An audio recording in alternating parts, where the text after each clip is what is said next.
Hi, I'm Jean Cravey from the Samish Congregation, and today is the Children's Sabbath.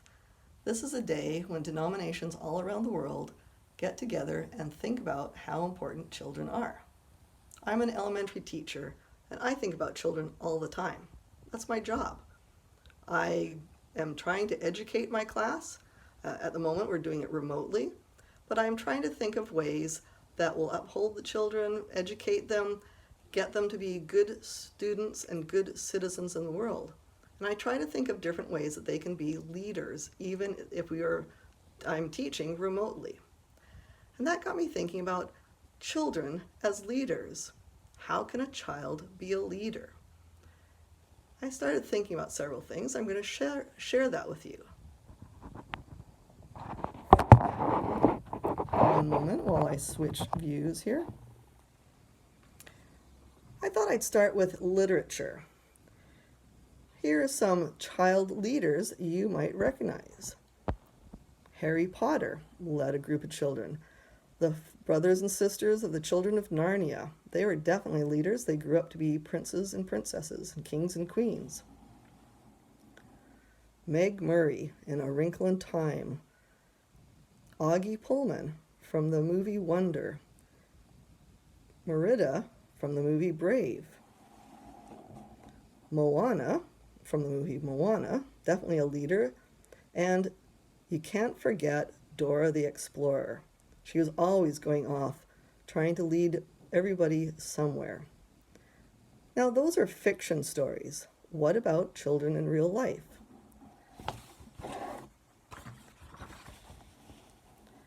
Greta Thunberg. As a child, she has been leading the world in talking about environmentalism. And she is still a child, and she is still passionate about it. Malala Yousafzai. At 17, she became one of the youngest Nobel Peace Prize winners. When she was younger than that, all she really wanted to advocate was the right for females to have an education. These two ladies have been very strong advocates even as a child. Now, what about some of the children you may never have heard of before? I've got a few I'm going to share with you. Kelvin Doe. I'd never heard of him, but in my search for child leaders, I came across him. He's from the country of Sierra Leone, and his country was torn by a violent civil war. And because of that, many areas of his country had lost power. And so as an 11-year-old, he started doing something about that. In his village, he started creating batteries made out of acid, soda, and metal in a tin cup.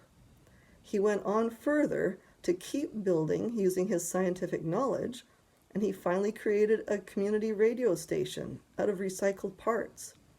And he kept building, and his community looked up to him even though he was a child. Alex Scott. She was a girl that was born many years ago, but she was diagnosed with cancer even as a young child. And she had a lot of different surgeries as a child. And one of them, when she had her first stem cell transplant around the year that she was 4, she started wanting to help other children even though she was still a young child. And she thought of, why don't I have a lemonade stand, sell lemonade, and raise money? She did that, and that first lemonade stand raised $2,000. She kept having lemonade stands for a good cause, and even after she died at the age of 8, her family continued to have lemonade stands. And it's now called Alex's Lemonade Stand Foundation. And it's now raised over $150 million towards cancer research. This girl intrigued me, and it was what she created. Anne Makosinski. She was 15 years old when she invented a flashlight powered by body heat, and she was in a Google Science Fair. And she was trying to reduce waste of single-use batteries and having all those batteries dumped in landfills. So she created something that was only powered by body heat. She also invented several other things. And I looked her up because I really like flashlights, and I was intrigued by this. And she actually has several patents pending. I personally want one of her flashlights. This child, Cassandra Lynn, wanted to save the world. And she thought, what could she do as a fifth grader? And she started realizing that there's a lot of cooking oil that just gets turned to waste. So she created Project TGIF, which stood for Turn Grease into Fuel. And through her efforts, even as a young 10-year-old, she convinced local restaurants to turn in their cooking oil that was used, and it got recycled and it was turned into fuel. One more. Easton LaChapelle. He was 14 years old when he put a prototype of a robotic hand made out of Lego and fishing wire into his state's science fair. At that same science fair, he happened to meet a girl who had a prosthetic arm, and that arm cost $80,000.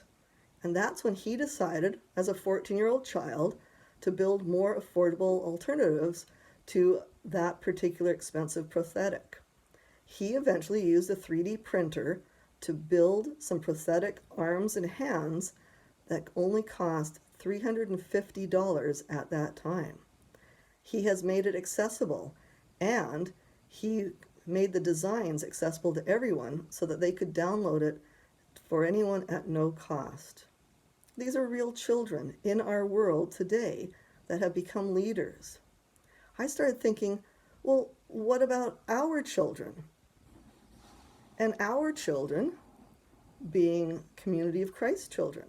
I thought, well, what do they have to say? They may grow up to be some great students and great children like these, but what do they have to say now about how can a child be a leader? And I asked for some responses, and I got some. Ezra, from the Salem, Oregon congregation, he said you could be a leader by leading people as a leader. Javier, also from Salem, Oregon, said that by growing up and getting a job and being a leader, that was a good way of being a leader. Elena from Auburn, Washington, says that a child can be a leader by making sure their friends and family are okay and by making decisions that may make a difference in their lives. Trace from Garden Grove congregation in Washington said, teach, be responsible, be safe and respectful. I like to help younger kids. What a great way to be a leader, by helping someone who's younger than you, even if you are a child.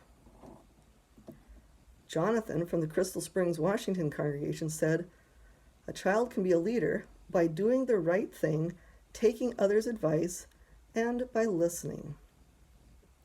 David, also from Crystal Springs, said, a child can be a leader by listening to others. It helps you understand what they are saying or what they want.